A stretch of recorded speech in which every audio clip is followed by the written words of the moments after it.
Good evening friends. आज के update कुछ इस प्रकार से है। आज हम बात करेंगे सबसे पहले अफ़गानिस्तान की। अफ़गानिस्तान में तालिबान सरकार के शरणार्थी मंत्री खलील हक्कानी की हत्या कर दी गई है। साल 2021 में तालिबान के सत्ता में लौटने के बाद यह उसके किसी नेता पर यह सबसे बड़ा हमला है। हक्कानी की हत्या से कुछ लोग अफ़गानिस्तान में अशांति फैलने की बात कह रहे हैं, तो वहीं पाकिस्तान में भी इसका असर हो सकता है। पाकिस्तान के राजनीतिक टिप्पणीकार कमर चीमा ने पर बात की है। उन्होंने इस घटनाक्रम के बाद के अंदेशों पर पाकिस्तान सरकार को भी चेताया है। कमर चीमा ने हक्कानी की मौत पर बात करते हुए कहा, हक्कानी नेटवर्क के लोग पाकिस्तान के करीब समझे जाते रहे हैं और इनका अफगानिस्तान में प्रभाव रहा है। मारे गए मंत्री के परिवार के दूसरे लोग भी अफगान सरकार में मिनिस्टर हैं। इस परिवार के लोग रूस और अमेरिका दोनों के खिलाफ लड़ाई में शामिल रहे हैं, जो इनके प्रभाव को दिखाता है। चीमा ने पाकिस्तान तालिबान के हिस्से पर बात करते हुए कहा कि टीटीपी लगातार पाकिस्तान में हमले कर रहा है और सुरक्षा बलों को निशाना बना रहा है। टीटीपी को अफगानिस्तान में तालिबान से मदद मिल रही है। इसने इस्लामाबाद के लिए मुश्किल खड़ी की है। पाकिस्तान पर क्या होगा असर? कमर चीमा का कहना है कि एक ज़माने में पाकिस्तान की ओर से तालिबान को मदद की गई, लेकिन अब हालात बिल्कुल अलग है। आज पाकिस्तान किसी भी सूरत में तालिबान से पीछा छुड़ाने के लिए देख रहा है। एक तरफ सुरक्षा का मुद्दा है, तो दूसरी ओर पाकिस्तान के सामने अफगान शरणार्थियों का मसला है। पाकिस्तान में अफगान शरणार्थी बने हुए हैं। ऐसे में अफगानिस्तान में कोई हलचल या उसकी आपसी लड़ाई पाकिस्तान के लिए मुश्किल का सबब बन सकती है। चीमा ने कहा कि हक्कानी के मारे जाने से हिंसा की एक नई लहर भी देखने को मिल सकती है। इससे पाकिस्तान में सुरक्षा का मसला नए स्तर पर खड़ा हो सकता है। ऐसा भी माना जा रहा है कि इस्लामिक स्टेट के लोगों ने ये हत्या की हो, क्योंकि ये गुट भी अपना प्रभाव बढ़ाने की कोशिश में लगा हुआ है। ऐसे में अगर कोई लड़ाई शुरू होती है तो फिर इसका रुकना आसान नहीं होगा, क्योंकि ये कोई ट्रेड मिलिट्री नहीं है। देश को गृह युद्ध में धकेल देगा। पाकिस्तान के खतरे पर चीमा ने कहा कि एक बड़ी दिक्कत यह है कि अफगानिस्तान में सक्रिय बहुत सारे गुट तो पाकिस्तानी लोगों को काफिर कहते हैं। उनको लगता है पाक फौज इस्लाम के खिलाफ है। ऐसे में अफगानिस्तान में हुई हलचल पाकिस्तान के लिए बड़ी मुसीबत साबित हो सकती है। इससे इनकार नहीं किया जा सकता कि पाकिस्तान में हमले बढ़ सकते हैं। लीजिए अब हम बात करते हैं चीन की। चीन ने भारत के पड़ोस में प्राइवेट आर्मी की कई टुकड़ियों को तैनात किया है। इन टुकड़ियों में हथियारबंद चीनी नागरिक शामिल हैं, जो अपने देश के आर्थिक और सामरिक हितों की सुरक्षा कर रहे हैं। ये प्राइवेट आर्मी भारत के पड़ोसी देश म्यांमार में तैनात की गई है।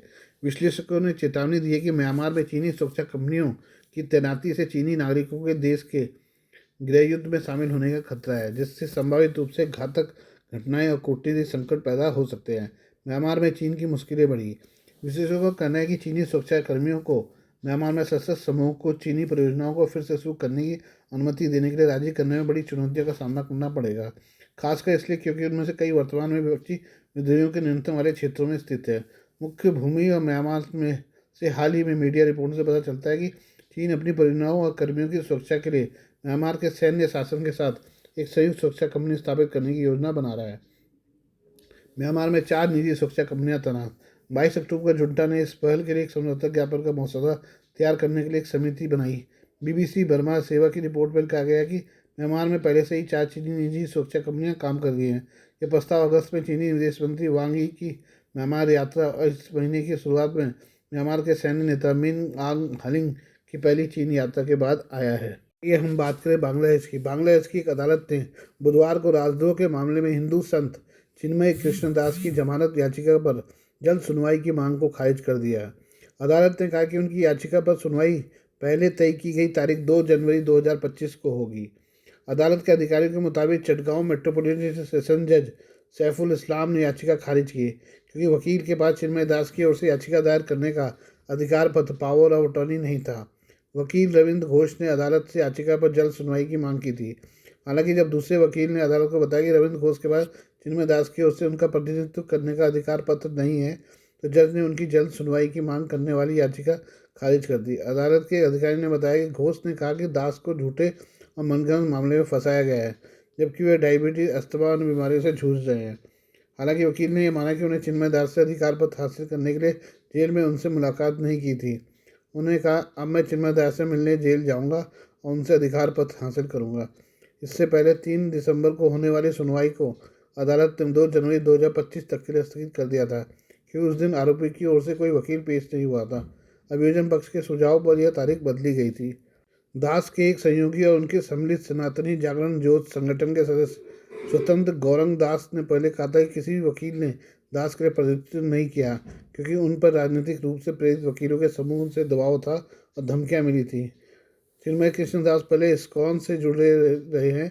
उन्हें 25 नवंबर को ढाका के हजरत शाहजलाल अंतर्राष्ट्रीय हवाई अड्डे से गिरफ्तार किया गया था। अगले दिन चटगांव की अदालत ने जेल भेज दिया था और उनकी जमानत याचिका खारिज कर दी थी, क्योंकि उन पर बांग्लादेश के राष्ट्रीय ध्वज का अपमान करने का आरोप था। दास की गिरफ्तारी के बाद उनके अनुयायियों ने ढाका और अन्य स्थानों पर विरोध प्रदर्शन किए, जिसमें चटगांव में प्रदर्शन हिंसक हो गया, जहां एक वकील की मौत हुई। इस वकील की मौत के बाद इस्कॉन पर बांग्लादेश में प्रतिबंध लगाने की मांग की गई। इस्कॉन ने यह भी करते हुए दास से दूरी बना ली कि उन्हें 6 महीने पहले संगठन से निकाल दिया गया था। 31 अक्टूबर को चटगांव के कोटवाली थाने में दास और उनके 18 अन्य सहयोगियों के खिलाफ मामला दर्ज किया गया। आरोप था कि उन्होंने बांग्लादेश के राष्ट्रीय ध्वज का अपमान किया है, जिसमें एक स्थानीय नेता भी शामिल था जो पूर्व प्रधानमंत्री खालेदा जिया की पार्टी बीएनपी का सदस्य था, लेकिन उसे पार्टी से निकाल दिया गया था। आइए हम बात करें एक देश एक चुनाव के बारे में।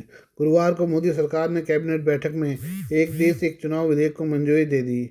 सूत्रों के अनुसार अब सरकार इस बिल को संसद के पटल पर पेश कर सकती है। इस विधेयक को अगले सप्ताह शीतकालीन सत्र के दौरान सदन में लाए जाने की संभावना जताई जा रही है। सबसे पहले जेपीसी का गठन किया जाएगा, जिसमें सभी राजनीतिक दलों के सुझाव लिए जाएंगे।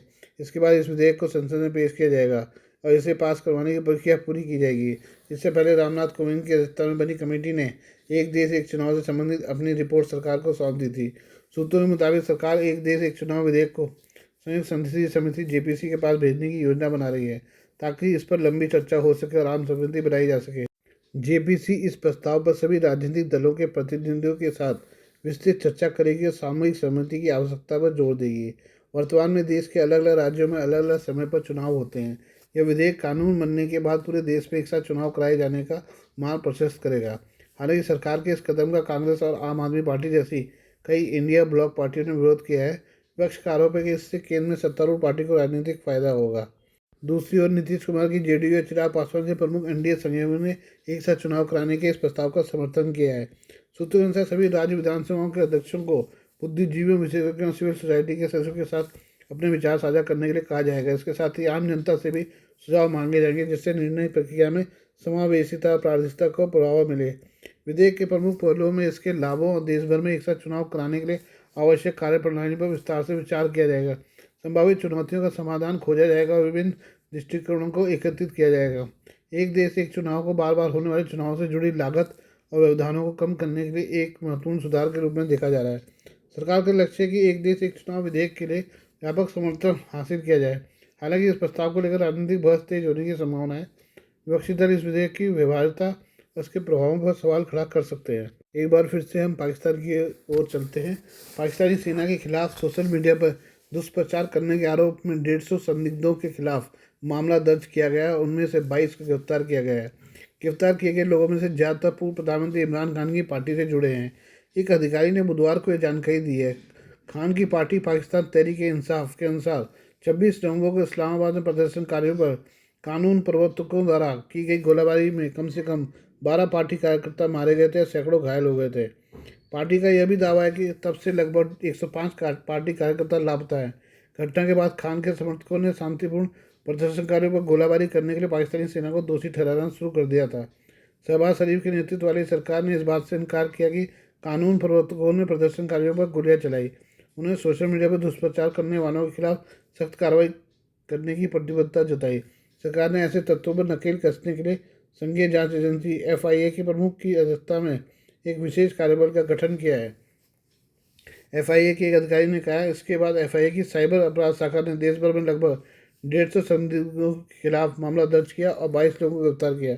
उन्होंने कहा कि एफआईए ने सरकारी संस्थाओं के खिलाफ दुष्प्रचार में शामिल संदिग्धों को गिरफ्तार करने के लिए 117 छापे मारे, जिनमें से अधिकतर पंजाब में मारे गए।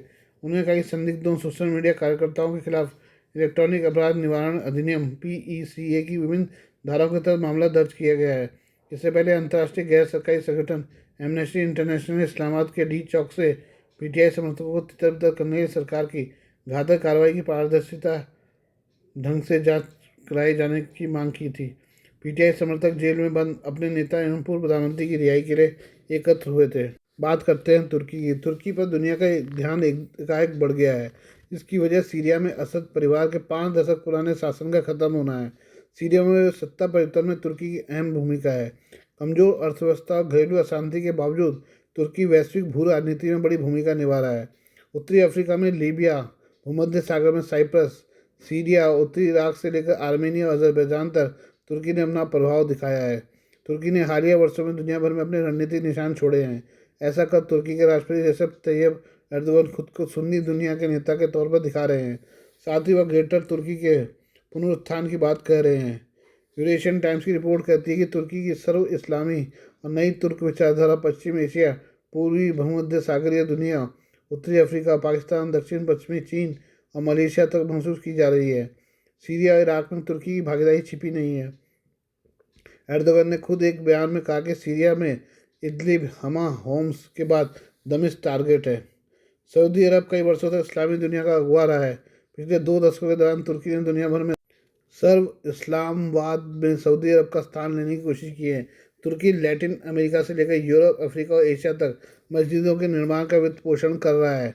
तुर्की इमाम हतीब की विचारधारा के जरिए धार्मिक शिक्षा का अंतर्राष्ट्रीय केंद्र भी बन रहा है। इन कदमों के जरिए तुर्की खुद को सुन्नी वर्ल्ड के लीडर के तौर पर स्थापित कर रहा है। साल 2016 में रिच प्रांत में रेसेप तैयब एर्दोगान विश्वविद्यालय में बोलते हुए एर्दोगन ने तुर्की की नव तुर्क महत्वाकांक्षा को उजागर करते हुए कहा था कि हम सीमाएं नहीं खींचने की अनुमति नहीं देते हैं। एर्दोगन ने 1923 की लादेन संधि की आलोचना की, जिसने आधुनिक तुर्की की सीमाओं को तय किया था। एर्दोगन का कहना है कि 1914 में 2.5 मिलियन वर्ग मीटर का तुर्की लादेन संधि से घटकर 780,000 वर्ग मीटर हो गया। हम इसे स्वीकार नहीं करते हैं। ये स्वीकार करना सेल्जुक और ऑटोमन अतीत को भुला देना है। ऐसा कर वह फिर से ऑटोमन साम्राज्य खड़ा करने का संकेत भी दे रहे हैं। तुर्की का सरकारी मीडिया अक्सर ऐतिहासिक तुर्की के नक्शे को दिखाता है। इसमें उत्तरी Syria, Iraq, Armenia, Georgia, Cyprus और ग्रीस के कुछ हिस्से शामिल हैं। तुर्की की राजधानी में एर्दोगन का उदय निश्चित रूप से एक महत्वपूर्ण बदलाव की वजह बना है। एर्दोगन के बाद एक तरफ तुर्की के ने घरेलू सैन्य औद्योगिक परिसर विकसित किया है। इसमें सैन्य प्रणालियों, विशेष रूप से अपनी ड्रोन तकनीक का निर्यात हो रहा है। वहीं दूसरी ओर लीबिया, सीरिया, इराक, साइप्रस और आर्मेनिया जैसे देशों में हस्तक्षेप करके रणनीतिक भूमिका और अपने वैश्विक प्रोफाइल का विस्तार कर रहा है। Please do like, share and subscribe this channel of my news, views and analysis by Prakash.